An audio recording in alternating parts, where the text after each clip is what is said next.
Well, Jay, he was booked into a jail in Tampa at 11:11 last night. He remains in jail this morning, and very rarely do you hear teams announcing the release of a player at 8:30 a.m. on game day on a Sunday morning. But that told you exactly how the 49ers felt, because here's a guy who got kicked out of the combine, sent home early. Here's a guy who's had issues in San Francisco before, where the 49ers stood behind him and backed him and said that if there are any more issues at all, we will not hesitate to release you.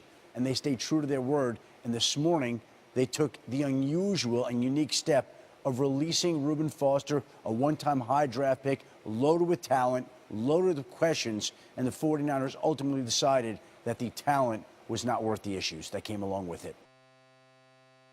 Reuben Foster, if you do not know the name, he was in the news. The 49ers defended him, were defending him, saying they had more information than we did, and that's always the danger in forming opinions in gas bag radio and television, or in just public opinion when you don't have as much information as the teams. And they were telling you there's a reason that we're supporting Reuben Foster. We assumed cynically that the reason was that Reuben Foster is good.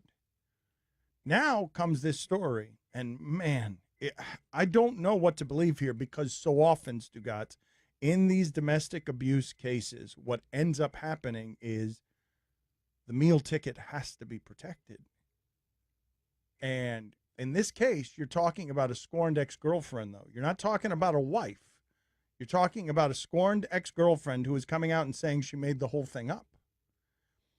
And you do what with that if you're the NFL and you've proclaimed yourself a moral leader on this cause that always has a lot of he said, she said in it, always, according to American jurisprudence, has difficulty getting convictions from victims who are unwilling to testify. But if what this woman is saying is true, that she was lying before, right, that she was lying about everything. It's pretty important that we, maybe establish that. The NFL establishes that if she's telling the truth.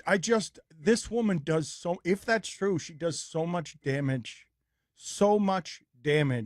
to this, because such a small percentage, statistically, empirically, such a small percentage of victims are making this stuff up. But if you get one and you can then wave it around, like she has done a lot of damage to this cause that the NFL, this is a crusade for the NFL. Right. The NFL is in waters it should not be in. It has declared itself moral authority on some of this stuff. We are bigger than the law. Reuben Foster, when he ended up in the news cycle, unpleasantly as this is your worst public moment and it defines you. And he came into the news cycle in a way that he will not leave the news cycle. Correct. Yeah, the coverage is just no, but that stinks, man. Right. That's the damage. It's awful. It's the damage that gets done. And again, the one place that I've tried to be consistent on this subject is the NFL should not have taken this on as a crusade, because the only reason what I just said happens is because the NFL has taken this on as a crusade. The NFL makes these stories bigger